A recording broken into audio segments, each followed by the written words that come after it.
Guys welcome to Isha YouTube channel. మీకు ఈ video నచ్చితే కనుక ప్లీజ్ ఫ్రెండ్స్ లైక్ చేయండి, షేర్ చేయండి, సబ్స్క్రైబ్ చేయండి, కమెంట్ మాత్రం తప్పకుండా చేయండి. మరిన్ని వీడియోస్ కోసం నా ఛానల్ని సబ్స్క్రైబ్ చేసుకుంటారని అనుకుంటున్నాను. ప్లీజ్ ఫ్రెండ్స్ నచ్చితే కనుక సబ్స్క్రైబ్ చేయండి. మన తనుజ ఒకప్పుడు నాకు చాలా ఫేవరెట్ ఉండే, చాలా ఫేవరెట్ ఉండే. ఓకే, రీతు తర్వాత ఎవరన్నా అంటే తనుజ, రీతు, డెమాన్, కళ్యాణ్ తర్వాత ఎవరన్నా ఇష్టం అంటే తనుజ ఉండే. కానీ ఇప్పుడు తనుజ అంత నాకు నిన్న ఒక ఎపిసోడ్లో కళ్యాణ్ అడుగుతాడు 1,50,000 ఓకేనా అన్నప్పుడు కళ్యాణ్ ఏమంటాడు, తనుజ ఇట్లా చేయి పెట్టి ఇట్లా అని.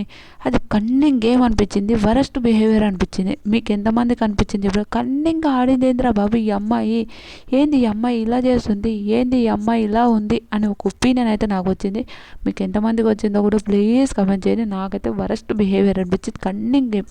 ఇంకోటి, ఇట్లా బాల్స్ ఇట్లా వేసి ఇట్లా ఎగిరేసి ఆ హోల్లో పడడం, అట్లాంటి గేమ్లో కూడా తనుజ వరస్ట్ బిహేవియర్ ఏంటంటే ఏమనంటే కోపం వస్తే అరుస్తున్నాడు, రావు ఎందుకు ఓది ఇది అట్లానే అరుస్తూనే ఉంటుంది ఆమె. తర్వాత ఫౌల్ గేమ్ ఆడింది.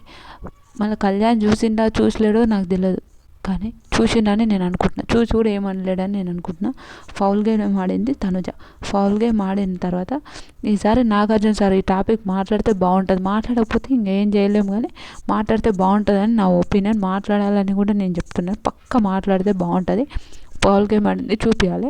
నేను బెస్ట్ పర్ఫార్మెన్స్ ఇస్తా అంటారు కదా, ఏం లేదు. రీతు ఇంకా ఎవరికైనా రీతు చాలా బెటర్, చాలా మంచి గేమ్స్ ఆడేది, చాలా మంచిగా ఉండేది నా ఒపీనియను. ఓకే, ఒక మంచిగా ఉంటుంది, చాలా మంచి అమ్మాయి. కానీ కొన్ని కన్నింగ్ గేమ్స్ అస్సలు నచ్చలేదు. మీకేమనిపించిందో కూడా ప్లీజ్ కమెంట్ చేయండి. వీడియో నచ్చితే లైక్, షేర్, సబ్స్క్రైబ్.